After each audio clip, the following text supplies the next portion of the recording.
That is a hat size of 342 3/8. As we round the corner, look down to the ground to your right in the front warehouse area. You'll see a long green stalk lying on its side in between the cars. What you're looking at is the flower stem from the movie Honey, I Shrunk the Kids. That's the one that they had to climb to the top of to see over the grass when they got lost in the backyard.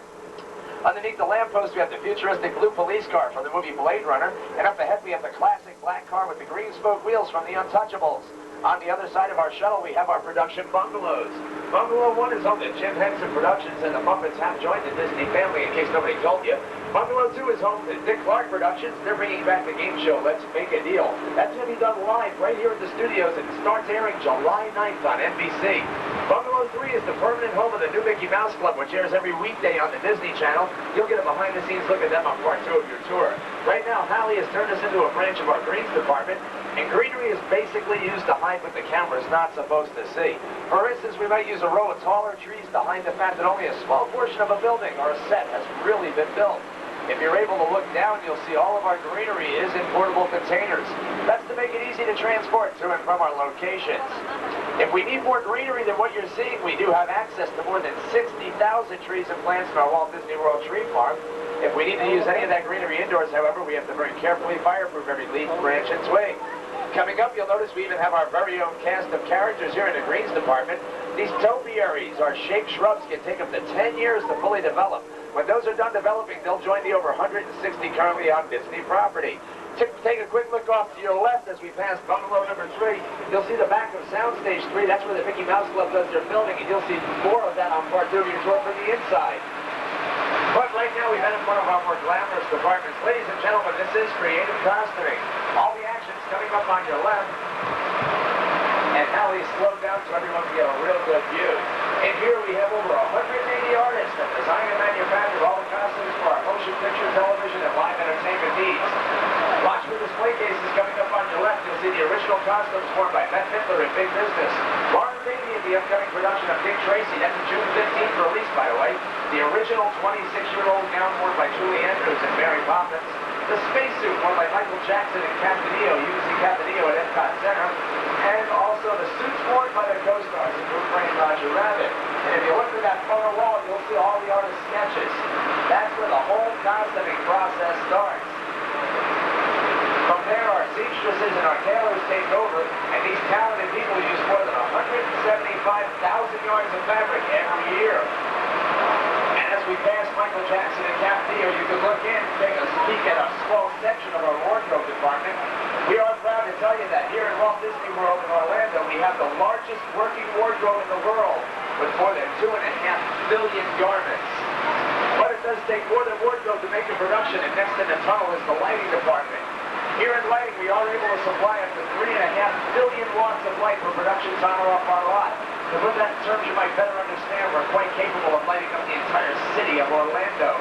Beyond lighting, you'll see the cockpit and nose dome section to a Delta L-1011 airplane. That is the real thing off an actual airplane that was cut off and used as a set piece in a movie called Quick Change, starring Bill Murray. Coming up, we have our props department, and props can come from flea markets, garage sales, antique shops, just about anywhere.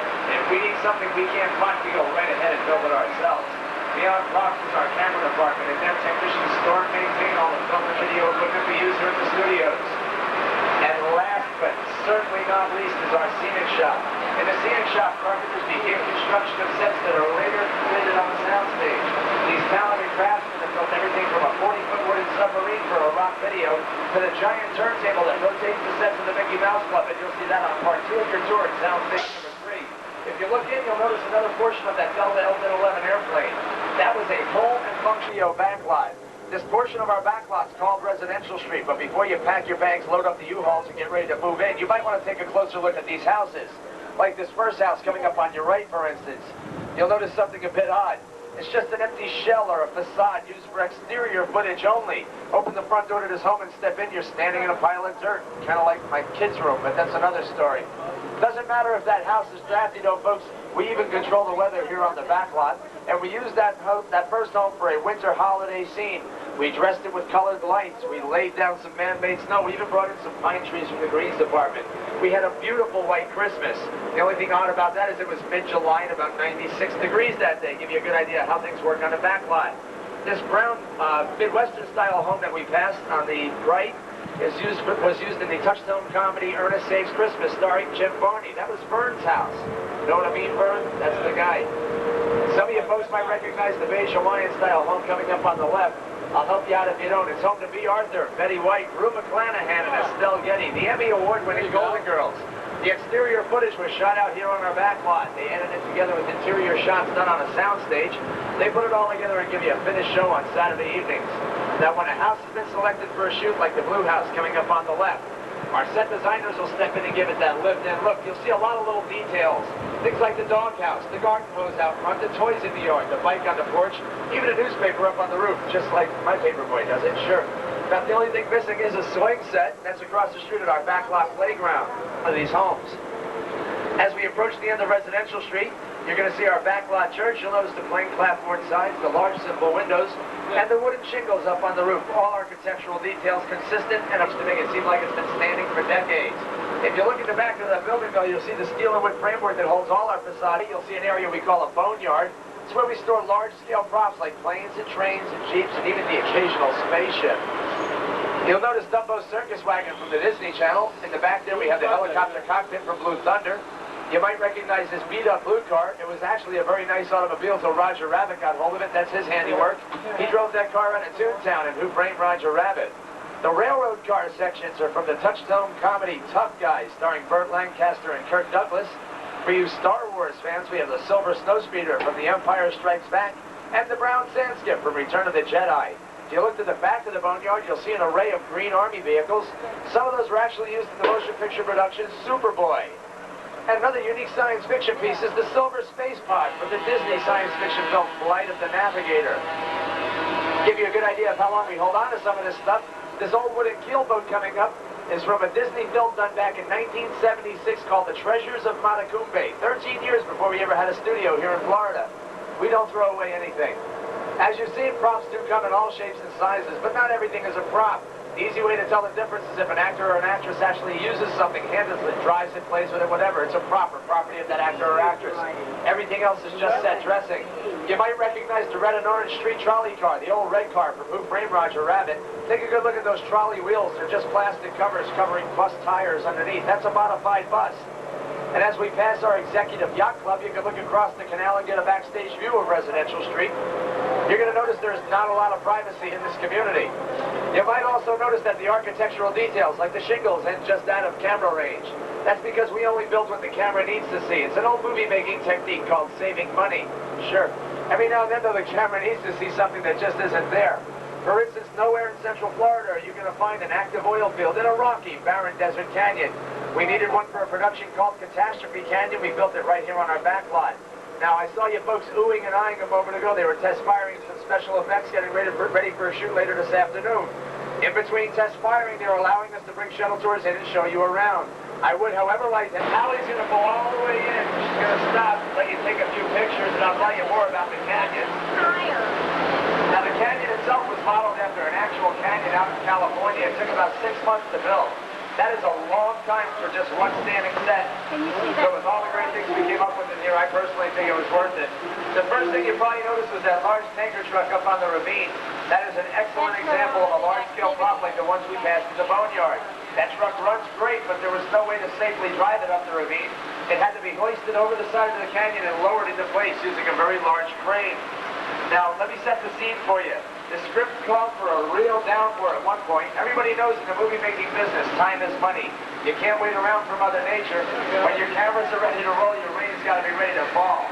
And to create this effect, we use large high-pressure rain spouts mounted on top of the canyon just out of camera range. The water is shot upward and outward in a circular pattern so that it falls naturally like real rain would. And it also gives it a slight wind-blown effect. Scene one, take two. Everybody hang on.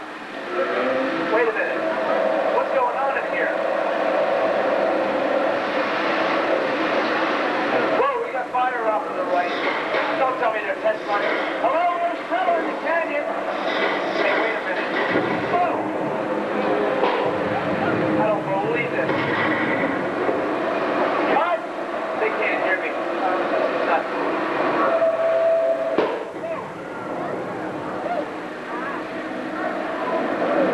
Hey, wait a minute.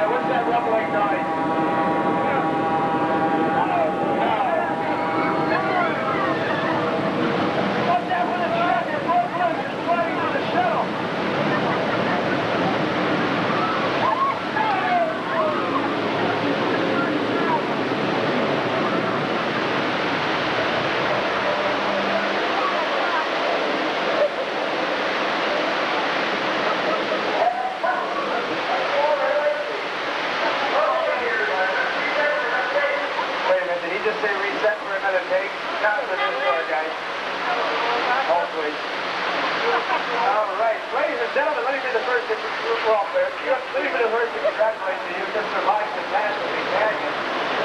Yeah. All right. To show you how we did it. The canyon itself is a steel structure covered with a wire mesh. It's been coated with a colored concrete skin.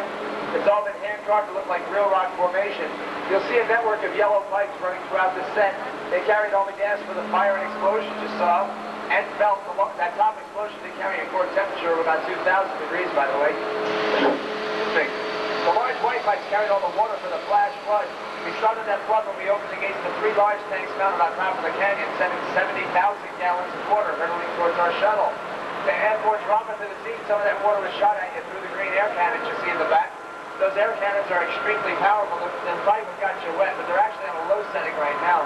If we were to take one to New York and turn it all the way up and put a basketball in it, we could literally shoot that basketball over the top of the Empire State Building and have a little room left to go. Back there, great job. Great job of keeping up. I appreciate it. I only get to see you guys around corners. Yeah. All right. Well, how many people on board from New York? I'm curious. Oh, quite a few. Okay, how many people can find New York on a map? How many people are going to raise their hands no matter what I say? That's what I figured. Always a few of those. All right, well, if you're from New York, you might recognize some of what you're about to see. We are now approaching our own little slice of the Big Apple, our New York City streets. Our set designers spent about 1.5 years designing and building all the long-standing sets you're about to see. They spent literally months searching for all the right details to bring these streets to life. Right now, our New York City streets are dressed in a 1930s setting. We could easily change that by replacing all the set dressings, things like the lampposts, the signs, the park benches in front of the City Hall building there, and replace them with all the appropriate set dressing for any time period we would like. You're going to see an archway coming up on your right. That is our own replica of Washington Square Park Archway in Greenwich Village, New York. Aim your camera right down the middle of that archway. Let it frame your photograph and get our New York City skyline into your picture.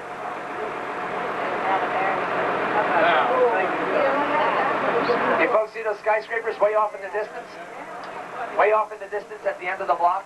That's where they are really. They're not skyscrapers. They're not even buildings. They're about 2 inches thick, and they are right at the end of the block. They're basically large painted flats, big paintings, if you will. It's an old movie trick called forced perspective. It makes things appear to be further away and larger than they really are. Your camera and your video recorders will not be able to tell the difference. It will look totally three-dimensional. You'll be amazed at the picture you get back. Right here at the very edge of New York Street, you're going to see the tune-destroying Dipmobile from Who Framed Roger Rabbit. And ladies and gentlemen... It was a monstrous marvel that is a full-size mechanical prop. And at the side of the picture, that giant hideaway was created by a large dump tank rolled over a scaled-down ocean liner. Here at the Disney-MGM Studios, we have our own dump tank and our own mechanical marvel of misfortune. It's a life-size or mock-up of one that you find on an actual Circa. And I see Bob's just brought me my life-size volunteer. Hi, sir. How are you doing? What's your name? Doing great. My name's David Ramey. David, well, hey, it's been real nice knowing you. It's nice knowing you, Christina. You were to step aside and spin the wheel of misfortune. Now, when he's all set, we're going to create a storm sequence using some heavy-duty mechanical effects. Personally, I don't think he knows quite what he's gotten himself into. How you doing in there? Great. You see that hood? Get Ralph in here. You see that hood? There you go. Pull those strings real tight. Now, by rocking this mock-up, we can create motion on the ocean to make this just a little more believable, to add some wind. Tony over there is going to add rain. I'm going to need y'all to add sound. On the count of 3, I want you all to yell, "Dub it!" 1, 2, 3.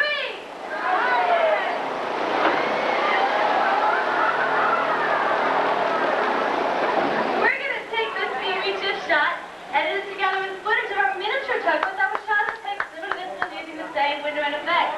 Watch those overhead monitors, and you'll see how miniatures, special effects, and a very brave captain are used to create a classic high-seas adventure.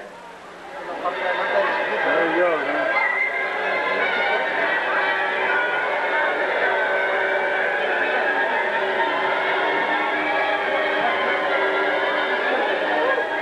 Consider just jumped over 400 gallons of water.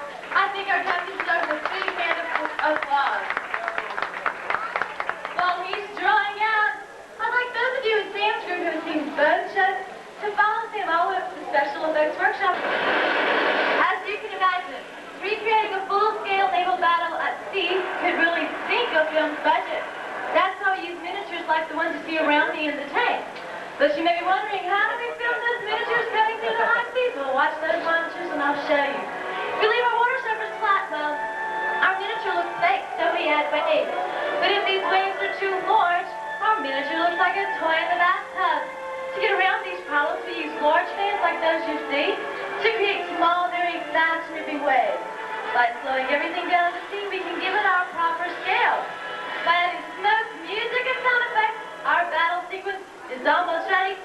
But folks, we need two more things. We need explosions provided by underwater cannons, and we need an actor provided by an unsuspecting volunteer. Hi, sir, what's your name? Rob. Rob? Well, not today, Rob. Today you're going to be Captain Duck, commander of the SS Totally Sinkable, and our action-packed adventure all hands on deck. You're going to get those binoculars moving. Now you're on patrol in the deepest, darkest regions of our special effects water tank, and you spot a battleship off in the distance. That's this distance over here. There you go. Good shot. But that was one of ours. Look at you, Don. Enemy waves coming in from all directions. Don, Captain, Don. Do something, Captain. Do something.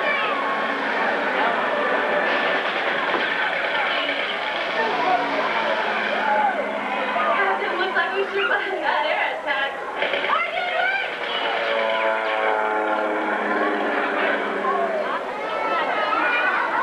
Well, I'm glad that's over with, but oh my goodness, look off in the distance, Captain.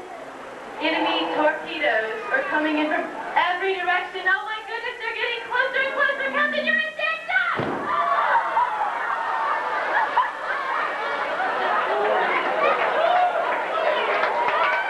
Take a look at those overhead monitors and you'll see Captain Duck's explosive performance in super slow motion.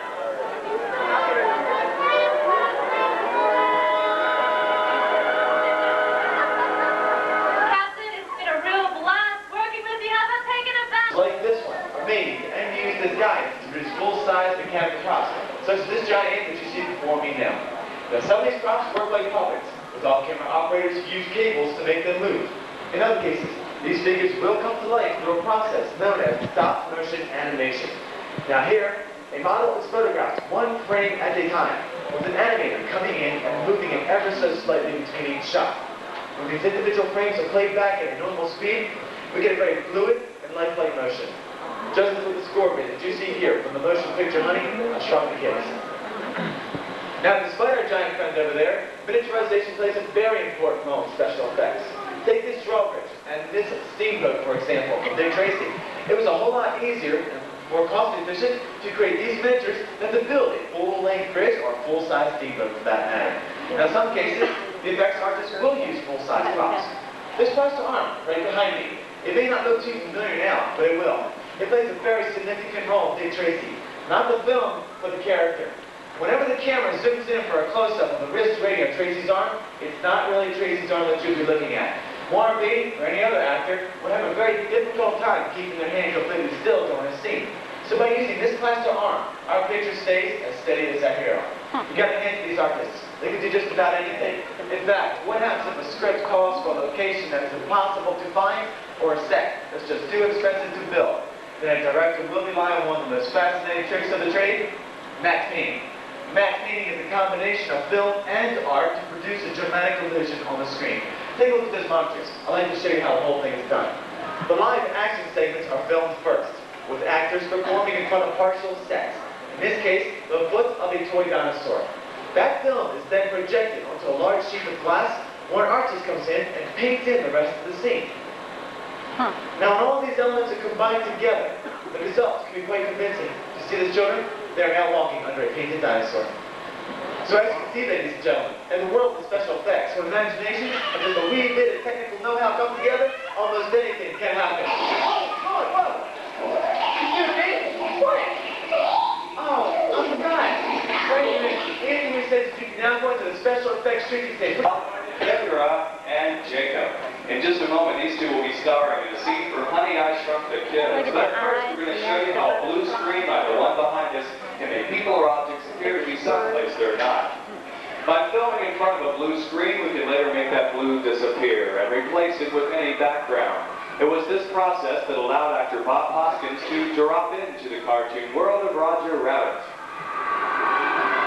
And now, let's create some blue screen magic. All right, kids, here's the scene. You've both been shrunk down by the shrinking gun over there and picked up by the speed. Now you're on a wild and scary ride in the backyard. So when I say action, wave your arms, kick your legs, and act really, really scared. Cameras ready? Ready. Action! Okay, go crazy. Wave your arms, kick your legs. As you can see, the bee remains stationary on the floor. It's the camera that pans and tilts to create the illusion of flight. And cut. Got a second take there, Jeff. The action's fantastic. You know, it's really neat the way you two are scared to death and smiling at the same time here. Tell you what, Kendra, for the next scene, pretend like you're about to fall off the bee, okay? And reach up with your left hand for help. Reach down here, Jacob, grab her hand and save her life, all right? Is this your sister down here? Oh, it is. Well, save her anyway. Okay, everybody?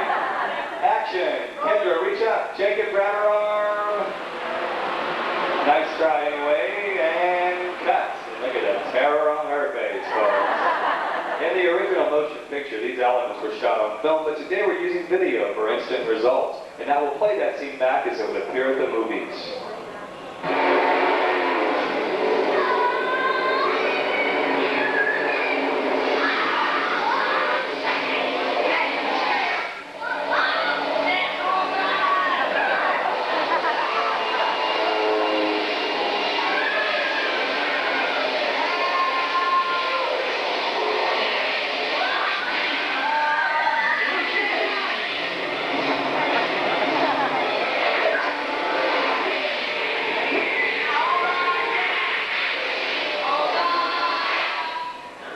I'm Gene Sisco. And I'm Roger Ebert. You know, Gene, those are really pretty impressive special effects. I disagree, Roger. I thought it looked like they were hanging onto a fuzzball in front of a blue screen. I like the acting. Well, I like the kid on top. It was the kid on the side of the bee. That's acting. So, it's put decision on the bee, but 2 thumbs up for the kid.